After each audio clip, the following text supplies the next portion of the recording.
Headline विशेषमा तपाईलाई हार्दिक स्वागत छ। आजको हेडलाइन विशेषमा यति बेला मुलुक दुविधामा छ। मध्यावधि निर्वाचन कि संसद पुनर्स्थापना र जसरी प्रधानमन्त्री केपी शर्मा ओलीले संसद विघटन गर्नुभयो, अनेकौं खालका अड्कलबाजीहरू यति बेला सुरु भएका छन्। के संघीय लोकतान्त्रिक गणतन्त्र जुन पछिल्लो उपलब्धि छ त्यो गुम्ने खतरा बढेको हो? के 72 सालको संविधान अब कोल्याप्स हुन्छ वा अब मध्यावधि निर्वाचन भएर फेरि पनि पुनः संघीय लोकतान्त्रिक गणतन्त्रलाई मुलुकले निरन्तरता दिन्छ? आखिर अबको अवस्था के हो? यस विषयमा अनेकन अड्कलबाजीहरू भएका छन् र सँगसँगै जोडिएको छ विदेशी मुलुकहरूले वैदेशिक सम्बन्ध कस्तो छ, विदेशी मुलुकहरूले यो कदमलाई कसरी हेरिरहेका छन्, हाम्रा छिमेकी दुईवटा मुलुक चीन र भारत, यी दुईवटा मुलुकले कसरी हेरिरहेका छन् र अमेरिकाको नेतृत्व परिवर्तन हुँदै गर्दा अब त्यो परिवर्तित नेतृत्वले हाम्रो मुलुकलाई कसरी हेर्छ र विशेषतः यो संसद विघटनको इस्युलाई, अहिलेको वर्तमान अवस्थालाई विदेशी मुलुकहरूले कसरी हेरिरहेका छन्, यावत प्रश्नहरू यति बेला उठिरहेका छन् र सँगसँगै यही बीचमा एमसीसी पनि बेला बेलामा च्वास्स जोडेर आइरहेको हुन्छ।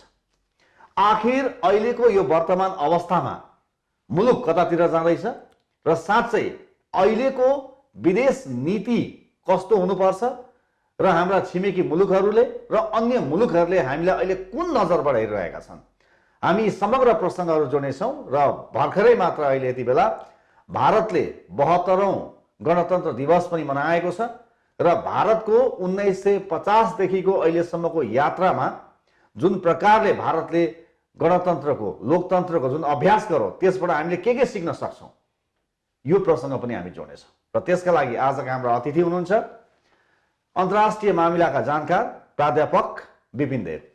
देवजी, यहाँलाई हेडलाइन विशेषमा स्वागत छ। नमस्कार, धन्यवाद। विपिनजी, अहिले संसद विघटन भयो। संसद विघटन भएपछि मुलुकभित्र पनि धेरै खालका अड्कलबाजी भइरहेका छन्, तर साथसाथै एउटा प्राकृतिक कुरा पनि होला भन्न ठान्छु, अन्य मुलुकहरूले पनि कुनै पनि जब महत्त्वपूर्ण घटना घट्छ कुनै पनि देशमा र अन्य मुलुकहरूले पनि त्यसलाई बडो चासोका साथ सूक्ष्म ढङ्गले निहालिरहेका हुन्छन्। आजको यो स्टेपलाई, यो कदमलाई, प्रधानमन्त्रीको कदमलाई हाम्रा छिमेकी मुलुक र अर्को मैले प्रसङ्ग जोडेँ अमेरिका, जहाँ अहिले नेतृत्व परिवर्तन भएको छ, यो समग्र मैले तपाईँलाई प्याकेजमै मैले प्रश्न गरेँ, कतिको चासो हुन सक्छ र उहाँहरूले यी मुलुकहरूले सूक्ष्म ढङ्गले कतिको हेरिरहेका छन् अहिले हामीलाई?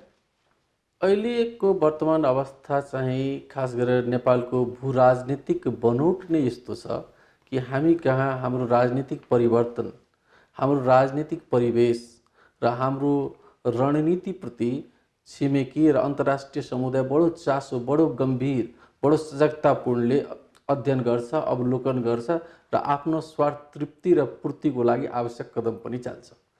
त्यस सन्दर्भमा अहिलेको वर्तमान अवस्था चाहिँ हाम्रो देशको वास्तवमा एकदमै डरलाग्दो अवस्था छ। डरलाग्दो इन द सेन्स कि सारा संसारले एउटा आकलन गर्दै थियो, अनुभव गर्दै थियो कि अब नेपाल चाहिँ एउटा स्टेबिलिटीतर्फ, स्थायित्वतर्फ लम्किरहेको छ। नेपाल अब स्थायित्वतर्फ उन्मुख भयो, अब चाहिँ यहाँ स्टेबल गभर्मेन्ट हुन्छ, राजनीतिक स्थिरताको अपेक्षा चाहिँ अन्य मुलुकले गरिरहेका थिए, अन्य मुलुकले गरिरहेका थिए।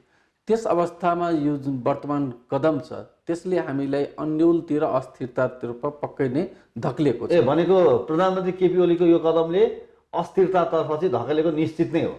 त्यो त बाह्य मुलुकले पनि त्यसरी नै बुझिरहेको छ। सबभन्दा एउटा कुरा बाहिर मुलुकको जुन अहिलेको अवलोकन छ, खास गरेर अहिलेको संसारमा एउटा के छ भन्दाखेरि एउटा एक किसिमको उग्र राष्ट्रवादको जुन भाष्य छ नेपालको सन्दर्भमा पहिले हामी चर्चा गरौँ, त्यसलाई फरेन पोलिटिक्ससँग लिङ्क गर्दाखेरि सूक्ष्म विश्लेषण गर्न सहज हुन्छ।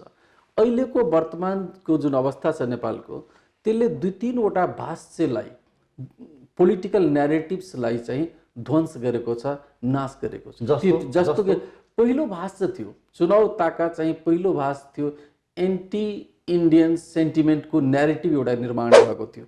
भूकम्प पछि जुन एउटा अवधारणा चुनाव ताका जुन निर्माण भएको थियो त्यो एउटा एन्टी इन्डियन न्यारेटिभको भाष्य भएको थियो, निर्माण भएको थियो। त्यो भाष्य यो अस्थिरताले गर्दा चाहिँ त्यो भाष्यलाई चाहिँ ध्वंस भएको छ, नाश भएको छ। सेकेन्ड पोलिटिकल न्यारेटिभ भएको थियो कि केपी ओली चुनावमा जाँदाखेरि जनतालाई एउटा सपनाको संसार देखाएको थियो।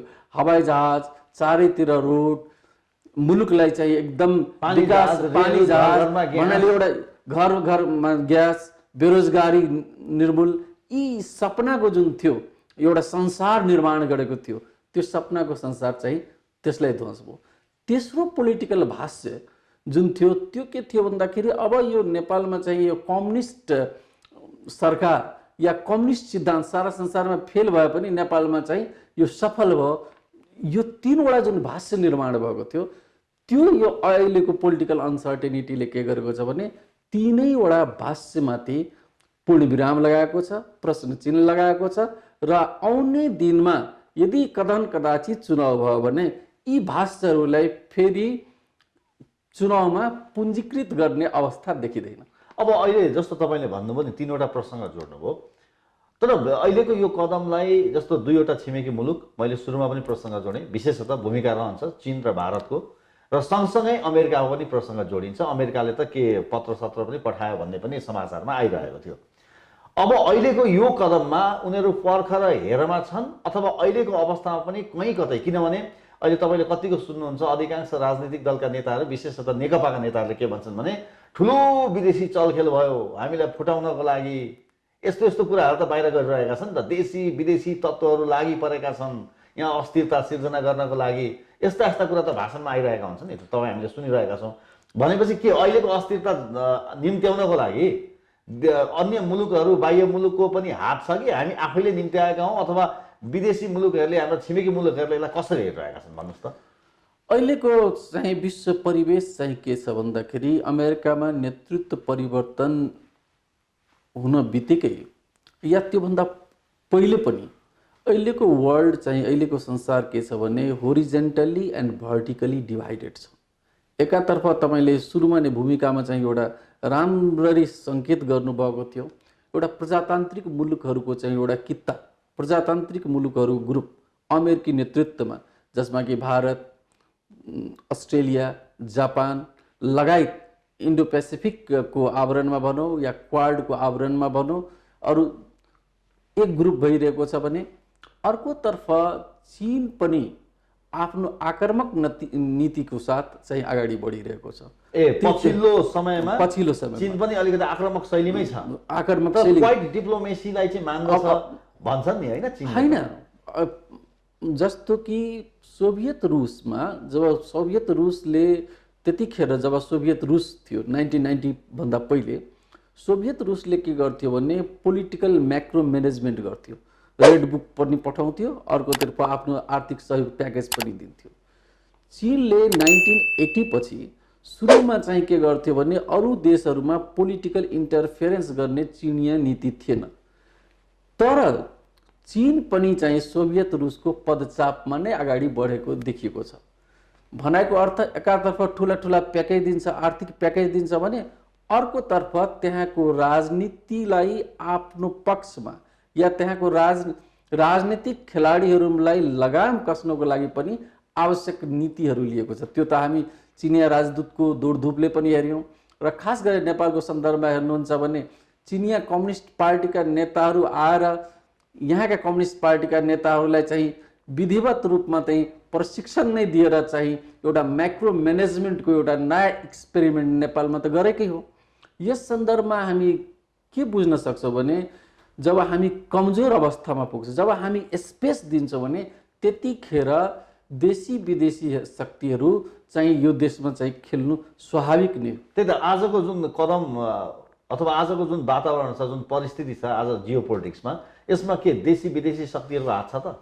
अब यसमा चाहिँ एउटा यसलाई चाहिँ बुझ्दाखेरि हामी के बुझ्न सक्छौँ भने हरेक कुराको चाहिँ सकारात्मक र नकारात्मक पक्ष हुन्छ। जस्तो कि देशको नेपालको राजनीतिमा विदेशीहरू पटक्कै मतलब राख्नु हुँदैन, यहाँ मानव अधिकार हनन भयो, यहाँका जनताको अधिकार मानवर्धन भयो, विदेशीहरू बोल्नु हुँदैन भनेर त्यस्तो किसिमको मान्यता पनि हामी राख्नु हुँदैन। अर्को कुरा हाम्रो चाहिँ आन्तरिक मामलामा हाम्रो राज्य सञ्चालनदेखि लिएर हाम्रा सारा कुरामा यदि विदेशीहरूले आवश्यकताभन्दा बढी चासो लियो भने हाम्रो सम्प्रभुता, हाम्रो राष्ट्रिय स्वाभिमान चाहिँ ओझेलमा पर्न जान्छ। त्यस अवस्थामा यदि नेपालको इतिहासलाई हेर्नुहुन्छ भने नेपालको इतिहास एक किसिमले नेपालको राजनीतिक विकास चाहिँ एउटा बेग्लै किसिमको भएको छ। जस्तो कि मानौ 2007 सालमा नै यदि भारतले त्यतिखेर सहयोग, भारतीय नेताहरूको नैतिक सहयोग र समर्थन नभएको भए सायद 2007 सालको परिवर्तन थिएन। त्यति टाढा नजाउँ, 2046 सालको चाहिँ भारतका नेताहरू सशरीर नै उपस्थिति थिए। चन्द्रशेखर भन्नाले त्यतिखेरको सहयोग र नैतिक बललाई हामी चाहिँ आत्मादेखि स्वीकार गर्यौं र नेपालमा परिवर्तन भयो। भनेको मतलब सकारात्मक रूपले यदि छिमेकीहरूले हामीले फाइदा आफ्नो देशको हितमा र जनताको हितमा फाइदा कसरी लिन सकिन्छ त्यसमा ध्यान केन्द्रित हुनु पर्यो। अब म यही प्रसङ्ग गरेँ विपिन देवजी, जस्तो अहिले पनि भनिन्छ नि हैन, धेरै आर्थिक भनौँ न अर्थविदहरूले पनि यो प्रसङ्गहरू जोडिरहेका हुन्छन्। चीनले एकदमै आर्थिक वृद्धि गरिरहेको छ, विश्वमै लिड गर्नको लागि ऊ होडबाजीमा छ। भारतले पनि दिनानुदिन चाहिँ आर्थिक वृद्धि नै गरिरहेको छ, प्रगति नै गरिरहेको छ। यो दुईवटा मुलुकबाट नेपालले किन फाइदा लिन सक्दैन भारत र चीन जस्तो देशबाट भनेर बारम्बार अर्थविदहरूले भन्नुहुन्छ।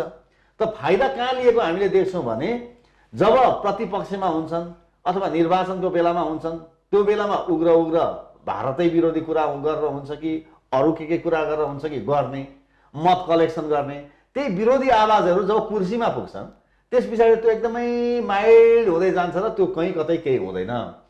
अर्थात् भोट लिनको लागि चाहिँ प्रयोग भएको पनि हो कि भने जस्तो देखिन्छ कहिलेकाहीँ। तर वास्तवमै हामीले आर्थिक समृद्धि र विकासको लागि आफ्नो मुलुकको हितको लागि चाहिँ त्यो किसिमको बेनिफिट चाहिँ न चीनबाट गतिलो गरी लिन सकेको देखिन्छ, न भारतैबाट गतिलो गरी लिन सकेको देखिन्छ। खालि एउटा यो पोलिटिकल कार्ड हुन्छ नि, इलेक्सन कार्डको रूपमा मात्रै प्रयोग भएको जस्तो देखिन्छ। यसलाई तपाईँले कसरी हेर्नु भएको छ? खास गरी एकदमै तपाईँले उठाउनु भएको प्रश्न एकदमै गहन छ। कुनै पनि राजनीतिको पछाडि अहिले यदि अर्थनीति हुँदैन भने त्यो राजनीति दिगो हुँदैन।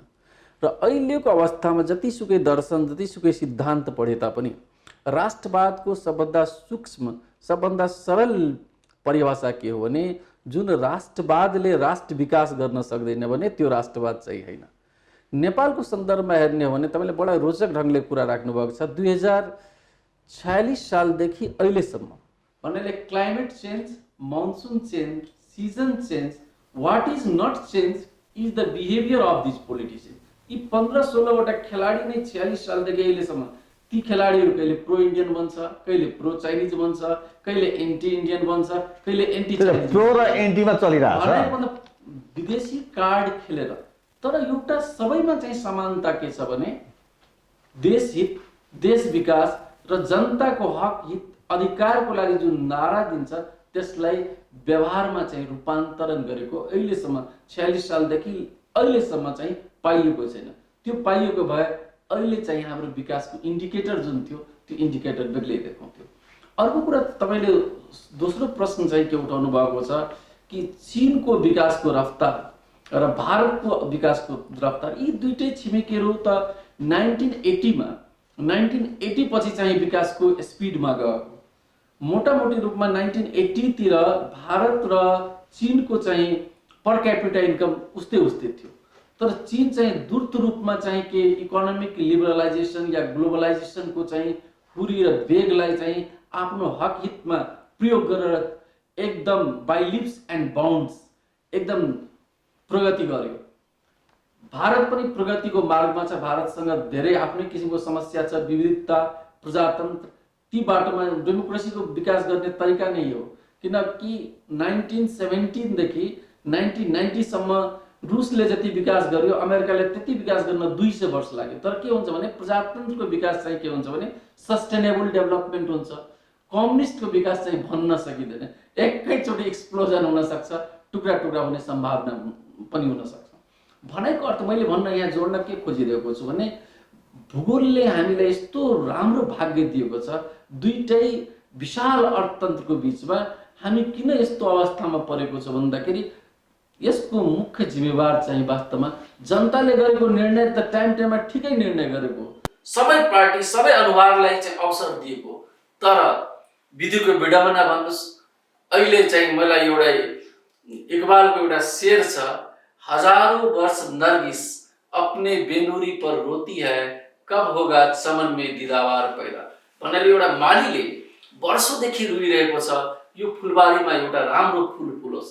तर दुर्भाग्यवश अहिलेसम्म एउटा राष्ट्रिय नेता जसले कि पुरा सबै जाति जनजातिलाई आफ्नो मुटु दिल र दिमागमा राखेर राष्ट्रिय विकासको गोरेटोमा हिँड्ने चाहिँ अहिलेसम्म हामी सफल नेतृत्व पाएको छैन, जसको कारण तपाईँ हामी सबैलाई पीडा भोग भइरहेको छ। अब अर्को प्रसङ्ग मैले यहाँ जोड्न चाहेँ, जस्तो नेपाल एउटा स्वतन्त्र सार्वभौम राष्ट्र हो, बेला बेलामा कुरा आइरहन्छ, कहिले भारततिर नजिक भयो भन्ने कुरा आउँछ, कहिले चीनतिर नजिक भयो भन्ने कुराहरू आउँछ र दुवै देशले कहिलेकाहीँ आशंका गरेर हेरेको त्यो खालको दृष्टिकोणहरू पनि नेपालप्रति देखिन्छ।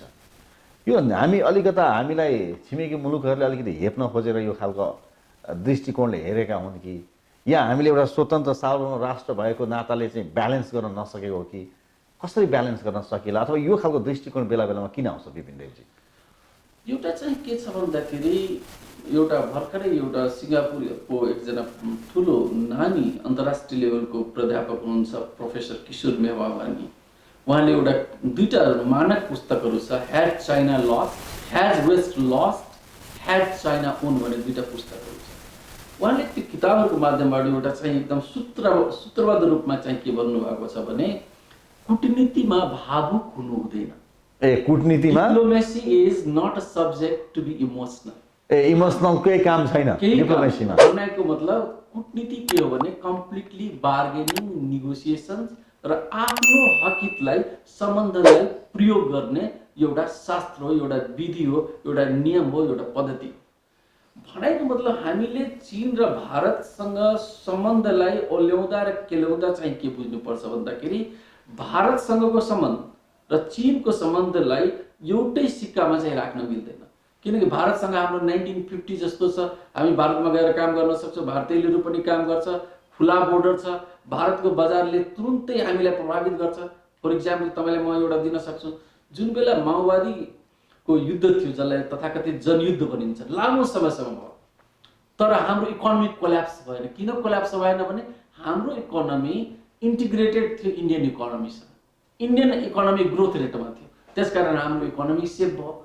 भनेको भारतसँग हाम्रो सम्बन्ध पृथक छ, चाइनासँग हाम्रो सम्बन्ध पृथक छ, दुईटै सम्बन्धलाई हामी एकै किसिमले हेर्न सक्दैनौँ। चाइना र भारतलाई एकै चस्माले हेर्न सक्दैनौँ, दुईटैमा हाम्रो स्वार्थको लेभल पनि फरक छ।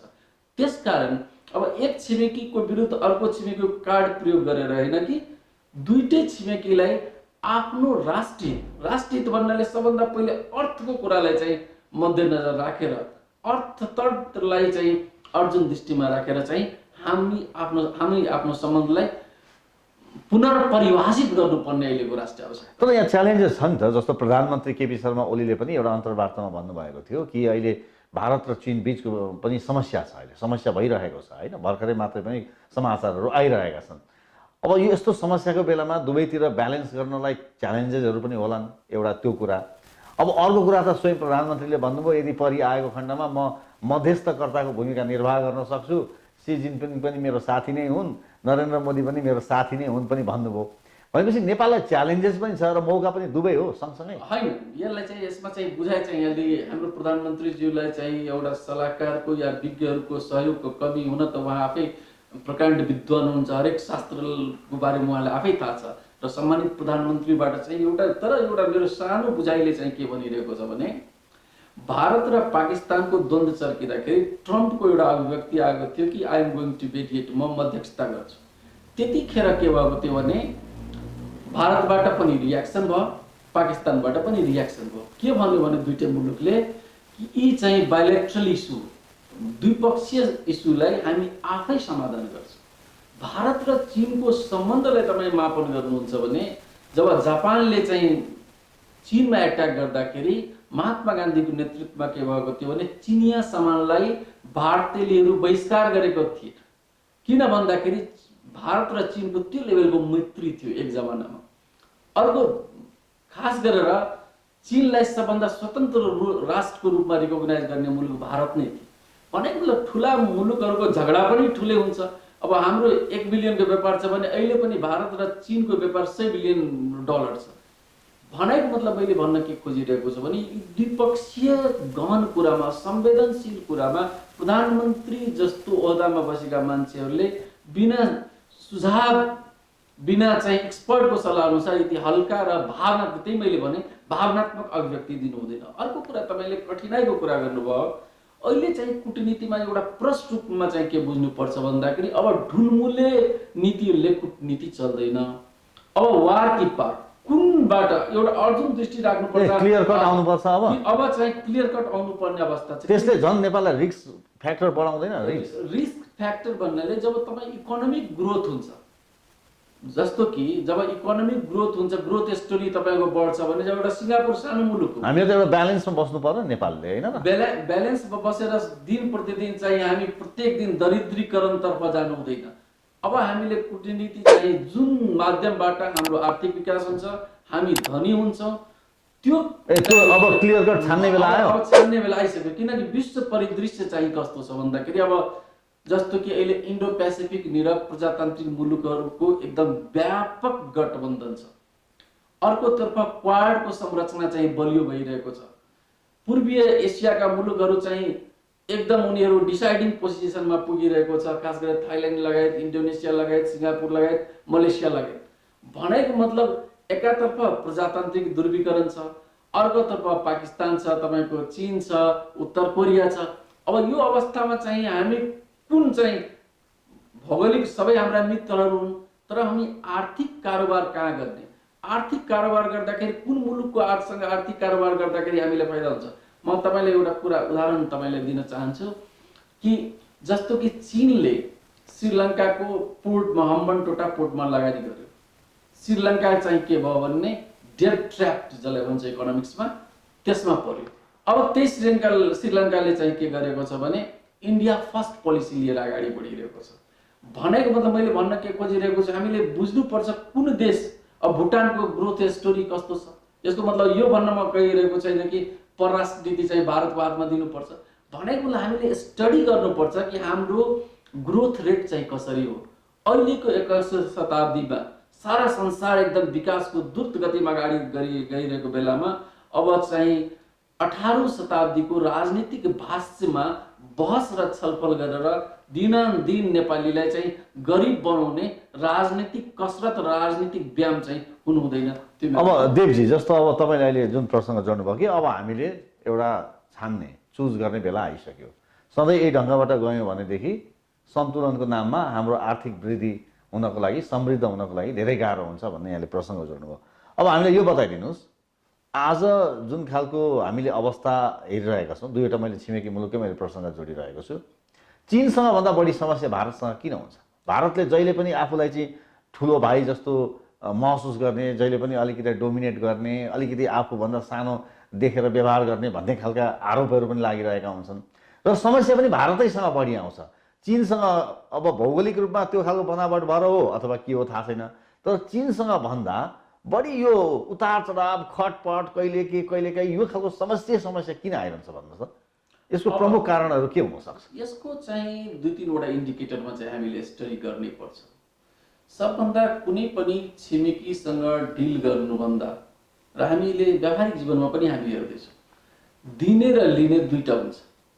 भनेको मतलब भारत र हाम्रो सम्बन्धलाई परिभाषा गर्दाखेरि यदि मानव अहिले हामी हाइड्रोमा धेरै डेभलप गरेको भए, युपी र बिहारलाई स्विच थिचेर निभाउने क्षमता भएको भए हाम्रो नेगोसिएसन लेभल धेरै हाई हुने थियो। हामी के भयो भने दिन प्रतिदिन व्यापार घाटा चाहिँ बढिरहेको अवस्थामा चाहिँ के भयो भन्दाखेरि हाम्रो चाहिँ बार्गेनिङ क्यापेसिटी लुज गर्दै गयो। अर्को कुरा, म तपाईँले जसरी जुन चस्माबाट हेर्नु भएको छ, म अलिक पृथक ढङ्गले तपाईँलाई म आफ्नो कुरा चाहिँ राख्दैछु। अहिले जस्तो कोरोनादेखि अहिलेसम्म हामीले सकारात्मक पक्ष र पोजिटिभ माइन्डबाट चाहिँ हेर्ने चाहिँ हामी परिपाटी घुमाइरहेको छौँ हामी वातावरणले गर्दाखेरि। अब हेर्नुहोस्, अहिलेको अवस्थामा चाहिँ एक्सपोर्ट, कोरोनाको लकडाउन, पुरा भारत, पुरा नेपाल, सारा संसार लकडाउनको अवस्थामा चाहिँ हाम्रो आपूर्ति नेटवर्क एकदम राम्रो भयो। हामी खाद्यान्नदेखि सारा कुरा भारतबाट ल्याउनु पर्छ चाहिँ हामीले बजारमा पायौँ। अब यो पाइपलाइनको कारणले के भयो भने अहिले इन्धनको समस्या भएन, सारा संसारमा औषधिको ट्रम्पले त मोदीलाई धम्की नै दियो कि तिमी मलाई औषधि दिँदैन भने यो गरिदिन्छु। त्यस्तो अवस्थामा तपाईँलाई चाहिँ पारासिटामोलदेखि लिएर 22 टन भारतले हामीले औषधि दियो। त्यति मात्रै नै, भेन्टिलेटरदेखि सारा कुरा दियो। भनेको मतलब यी भारतसँग समस्या छ भने भारतले हामीले सहयोग पनि गर्न खोजेकै हो, गरिरहेकै हो। तर मेन कुरा के छ भन्दाखेरि कुटनीतिमा पोलिसी अफ टेम्परमेन्ट र पोलिसी अफ एपिजमेन्ट भन्छ, पुल पुल्याउने, लोभ्याउने, फकाउने, त्यो चाहिँ दीर्घायु हुँदैन। कुटनीति के हो भने रेसिप्रोकल बिजनेस हो। इन्डियाले हामीलाई दिइरहेको छ भने इन्डियालाई चाहिँ पनि हामीले दिन सामर्थ्य आफूमा डेभलप गर्नुपर्छ हाम्रो इकोनोमीले। म तपाईँले एउटा पोलिटिकल, आज तपाईँले एउटा चर्चा गर्नुभयो कि आज रिपब्लिक डे हो, इन्डियाको 72 रिपब्लिक डे। अब यो रिपब्लिक डे आज 72 डे हो। यसमा चाहिँ हामी ध्यान दिएर हेर्दाखेरि भारतको रिपब्लिक चाहिँ के हो, इन्डियन इन्डिपेन्डेन्सको गर्वबाट उत्पन्न भएको, भनेको मतलब इन्डियन कन्स्टिट्युसन्स भारतीय स्वतन्त्रता सङ्ग्रामको लडाइँको तपबाट उत्पत्ति भएको एउटा संविधान हो। अब त्यसमा चाहिँ नेपालीहरूको पनि प्रचुर मात्रामा योगदान छ। भनेको मतलब भारतीय सङ्घर्षमा पनि नेपालीहरूको ठुलो योगदान छ। हामीले धेरै सहयोग गरेको छौँ। बीपी कोइरालादेखि केपी भट्टराई, सारा हाम्रा मुर्धन नेता मनमोहन अधिकारी सबै चाहिँ त्यो लडाइँमा थिए। त्यस भनेको मतलब के हो भन्दाखेरि हामीले सहयोग गरेपछि हाम्रो राजनीतिक डेभलपमेन्टमा पनि उनीहरू सहयोग गर्यो। यो लेनदेन गर्दाखेरि दुईटै पक्ष कति सतर्क, कति चलाक र कति हाई नेगोसिएटिङ पावरको हुन्छ त्यसमा डिपेन्ड गर्छ। र भारतसँग भएका समस्याहरूलाई हाम्रो कुटनीतिक संयन्त्र यदि बलियो भयो भने, कुटनीतिलाई सडकीकरण गरिएन भने, कुटनीतिलाई कम्प्लिटली वैज्ञानिक मेकानिजमबाट सम्बोधन गर्न सक्यो भने भारतसँग हाम्रो समस्याहरू समाधान हुन सक्छ। तपाईँले इन्डाइरेक्टली भनिराख्नु भएको कुरा जस्तो कि बोर्डर सम्बन्धी समस्या या भूमि सम्बन्धी समस्या, बङ्गलादेश र भारतले कसरी समस्या समाधान गर्यो? अहिले बङ्गलादेशको ग्रोथ रेट हेर्नुहोस्, झन्डै इन्डियाभन्दा पर क्यापिटल इन्कम साउथ एसियामा राम्रो चाहिँ इन्डिकेटर देखाइरहेको छ बङ्गलादेश। नेपालले पनि आफ्नो निगोसिएटिङ क्यापेसिटी चाहिँ बढाउनु पर्छ, कुटनीतिलाई सडकीकरण गर्नु। भनेपछि निगोसिएटिङ क्यापेसिटी चाहिँ नेपालले दिनानुदिन लुज गर्दै गयो। त्यसकै परिणाम स्वरूप चाहिँ हामीले धेरै खालका समस्याहरू बेला बेलामा हामीले झेल्नु परेको छ। अब तपाईँलाई के लाग्छ, अब नेपालले चीन र भारतको हामीले बिचको कुरा गर्दैछौँ, नेपालले यदि साँच्चै असल नेतृत्व, अघि तपाईँले भन्नुभयो नि एउटा माली कहिले राम्रो फुल फुल्छ भनेर चाहिँ पर्खेर बसिरहेको छ बिरुवामा भनेर जसरी भन्नुभयो, साँच्चै त्यो खालको फुल फुल्ने हो र असल एउटा नेतृत्व आउने हो भने हामीले कति समयमा हामीले यी दुईवटा छिमेकी मुलुकबाट फाइदा लिएर चाहिँ एकदमै ड्रास्टिक चेन्ज गर्न सक्छौँ इकोनोमीमा? तपाईँलाई के लाग्छ? अब एउटा के छ भन्दाखेरि अहिलेको वर्तमान अवस्था चाहिँ एकदमै गम्भीर अवस्था छ। अहिलेको तत्कालको कुरा गर्नु तपाईँले, तत्कालको अवस्था के छ भने हाम्रो इकोनोमी दुईटा फ्याक्टर, एउटा भुइँचालो, अर्को चाहिँ कोरोना, दुईटैमा चाहिँ हाम्रो इकोनोमी के भएको छ भने स्यान्डविच भएको छ, स्यान्डविच भएको, चेपिएको छ, हाम्रो अर्थ फडफडाइरहेको छ। ती अवस्थामा चाहिँ हामीले विकासको बाटोमा जाँदाखेरि अब भावी यदि चुनावको अवस्था आउँछ, महँगाई बढ्छ, विदेशीहरूको चलखेल बढ्छ भन्नाले अन्यलताको अवस्थामा जाने सम्भावना हुन्छ। त्यस अवस्थामा चाहिँ एउटा चाहिँ वेदमा छ, सर्वनाशे समुन्नते अर्धम तेजति पण्डित। भनाइको अर्थ के हो भन्दाखेरि विनाशको बेलामा, नाश हुने बेलामा आधा सामानलाई जोगाउनको लागि यदि आधा सामान त्याग गरिदिनु पर्छ भने त्यो पण्डितले, त्यो ज्ञानीले गर्ने कुरा त्यही हो। भनाइको मतलब अहिलेसम्म जुन परिघटनाहरू भयो, जति राजनीतिक परिघटना भयो, जति गुमाइसक्यो त्यो गुमिसक्यो। अब जुन बाँकी संरचनाहरू छ, इन्स्टिट्युसनहरू छ, संस्थाहरू छ, त्यसलाई जोगाउँ।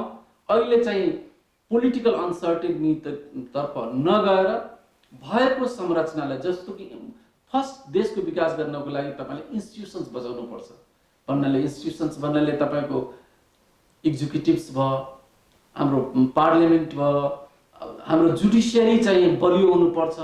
यी संरचनाहरूलाई जोगाएपछि प्रजातन्त्र सुदृढ हुन्छ, प्रजातन्त्र सुदृढ भएपछि देश विकासको गोरेटोमा जान्छ।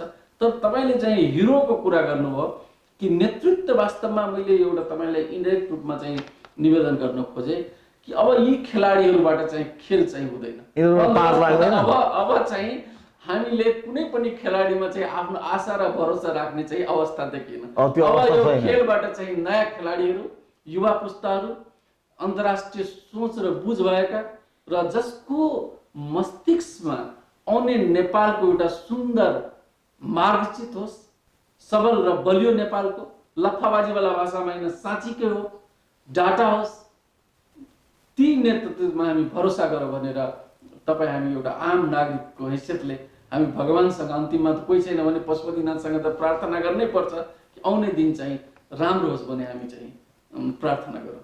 अब मैले तपाईँलाई प्रश्न गरेँ कि जस्तो 1950देखि आजसम्म जति पनि भारतमा आज 72औं गणतन्त्र दिवस पनि हो होइन, जुन किसिमको उतार चढावहरू त आउँछ नि त, आइरह्यो, तर पनि आज एउटा विश्वकै एउटा उदाहरणीय गणतन्त्र मुलुक पनि भनिन्छ भारतलाई। अब त्यहाँबाट चाहिँ नेपालले के सिक्न सक्छ आजको यो विषम परिस्थितिमा? जस्तो तपाईँले भन्नुभयो केही इन्स्टिट्युसनहरूलाई हामीले जोगाउनुपर्छ र बुद्धिमानी व्यक्तिको त्यही हुन्छ कि विषम परिस्थितिमा जे जति गुम्यो त्यसलाई बिर्सने, रहेकालाई बचाउने। भनेपछि अहिले यो परिस्थितिमा हामीले के सिक्न सक्छौँ र कसरी अगाडि बढ्न सक्छौँ र यस्ता इन्स्टिट्युसनलाई कसरी बचाउन सकिन्छ त? अब आज चाहिँ आजको शुभ दिनमा एउटा कुरा म तपाईँको टेलिभिजनको माध्यमबाट एउटा चाहिँ निवेदन गर्न खोज्छु सञ्जीवजी। भारतको जुन गणतन्त्र हामी हेर्दैछौँ, 72औं यात्रामा छ भारतको गणतन्त्र, त्यसको आज चाहिँ कुरा गर्दाखेरि त्यसमा नेपालको ठुलो योगदानको एउटा म आज तपाईँको माध्यमबाट चर्चा गरौँ। खास गरेर नेपालको युवा पुस्तालाई चाहिँ त्यो बुझ्नै पर्छ। 1942 तिर 1942 तिर भारतका मूर्धन्य नेताहरू जयप्रकाश नारायण र डाक्टर लोहिया, अच्युत प्रवर्धन नेपालमा चाहिँ शरण लिएको थियो सप्तरी जिल्लाको हनुमान। 1942 ओके। र 1942 मार्च 13 र 14 मा भारतको राष्ट्रिय लेभलको सम्मेलन सप्तरी जिल्लाको हनुमान नगर भन्ने ठाउँमा भएको थियो। सप्तरी जिल्लाको हनुमान नगरमा राजविराजभन्दा ओरा र त्यहाँ हाम्रो नेपालमा राणा शासन थियो। अब लोहिया, जयप्रकाश र अच्युत प्रवर्धनलाई राणाहरू गिरफ्तार गरे किनकि यिनीहरू अङ्ग्रेजका मित्र थिए। नेपालमा त्यो समयमा राजनीतिक चेतना कति थियो भने ती नेताहरूलाई जेलबाट मुक्त गराएर भारत उनीहरू जान सफल भए र भारत गएर चाहिँ नेपालले लगाएको गुण नेपाली जनताहरूले देखाएको, त्यसमा चाहिँ मूर्धन्य रामेश्वर प्रसाद सिंह जो कि कालान्तरमा नेपाली काङ्ग्रेसका मूर्धन्य नेता थिए, त्यसको बारेमा कम चर्चा, नयाँ जेनेरेसनलाई बुझ्नै पर्छ यो कुरा। भनेको मतलब नेपालको राजनीतिक चेतनाको स्तर कस्तो थियो भने ती नेताहरूले चाहिँ भारत पठाइसकेपछि लोहिया जयप्रकाश नारायण आन्दोलन गरे र भारत चाहिँ स्वतन्त्र भयो। र प्रदीप गिरी एक ठाउँमा कहीँ लेख्नु भएको छ, यदि त्यो घटना नभएको भए सायद 2007 साल आउने थिएन। भनेको मतलब के भन्दाखेरि नेपालको राजनीतिक नेपालीको चेतनाको स्तर चाहिँ धेरै हाई छ, त्यसलाई सम्मान गर्नै पर्छ। त्यसकारण भारतको प्रजातान्त्रिक आन्दोलनमा नेपालीहरूको यथेष्ट योगदान छ। अब तपाईँले एउटा प्रश्न गर्नुभयो त्यहाँको गणतान्त्रिक विकासबाट चाहिँ विकासले नेपालको राजनीतिलाई कसरी प्रभावित गर्यो र हामीले त्यसबाट चाहिँ के सिक्न सक्छौँ। खास गरेर के हो भन्दाखेरि नेपाली माटो चाहिँ कस्तो छ भने नेपालका नेताहरू एकदम सुकिला मुकिला परेडो पजाडोमा चढेपछि नेपाली जनताले मान्नु हुँदैन। नेपाली जनताको सपना चाहिँ के छ भने नेपाली जनता हामी जस्तो होस् भनेको। अहिले पनि मानसपटलमा गान्धीको एउटा इमेज छ, डाक्टर लोहियाको इमेज छ, जयप्रकाशको इमेज छ, बीपीको इमेज छ, गणेशमानजीको इमेज छ। भनेको मतलब अहिले भारतको गणतान्त्रिक यात्राले के देखाएको छ भन्दाखेरि गान्धीको प्रभाव, गान्धीदेखि मोदीसम्म त्यहाँ नेतृत्व पङ्क्तिमा तपाईँ नेहरूदेखि लालबहादुर शास्त्रीदेखि नरसिम्हा रावदेखि अटल बिहारी वाजपेयीसम्म त्यो हाई लेभलको जुन पोलिटिसियन्स भयो, ती पोलिटिसियनहरू मुलुकलाई नै आफ्नो परिवार माने। त्यसकारण भारतमा चाहिँ के भयो भने गणतन्त्रको यात्रा मोटामोटी रूपमा एकचोटि 70 ताका इन्दिरा गान्धीले इमर्जेन्सी लागू गरे तापनि प्रजातन्त्रको पथबाट विचलित भए तापनि त्यतिखेर जेपी जीवित नै हुनुहुन्थ्यो, बीपी कोइराला त्यतिखेर बनारसमा नै हुनुहुन्थ्यो। त्यसैबाट राष्ट्रिय मेलमिलाप सुरु भयो, बीपी चाहिँ नेपाल आउनुभयो। भनेको मतलब के भयो भने 1947 देखि अहिलेसम्म भारतमा नेतृत्व पङ्क्ति चाहिँ के भयो भने सफल, बलियो, दृढ र देशप्रति जिम्मेवार भयो। ठ्याक अपोजिट चाहिँ के भयो भने हाम्रो राजनीतिक परीक्षण यति भयो कि हाम्रो नेतृत्वहरू भए, यहाँ पनि नभएको होइन, बीपी कोइराला, किशुनजी, गणेशमानजी हुनुभयो, तर ग्यालेक्सी नम्बरमा चाहिँ त्यति आएन। भनेको मतलब भारतको गणतन्त्रबाट अहिले चाहिँ सिक्नुपर्ने के हो भन्दाखेरि सङ्कट बेला विपत्तिको बेला चाहिँ सफल नेतृत्व नेपालले जन्माउनु पर्छ र सफल नेतृत्वलाई नेपाली जनताले साथ दिनुपर्छ, जसले कि देशको राजनीतिक र आरोह र अवरोहसँग पार गर्न र खेल्न चाहिँ एउटा सक्रिय नेतृत्व प्रदान गरोस्। अहिले वास्तवमा एउटा हिरोको आवश्यकता छ नेपाली राजनीतिलाई। हस् त विपिन देवजी, हाम्रो स्टुडियोमा आइदिनु भयो, हेडलाइन विशेषमा कुराकानी गरिदिनु भयो, यहाँलाई धेरै धेरै धन्यवाद। धन्यवाद। नमस्कार।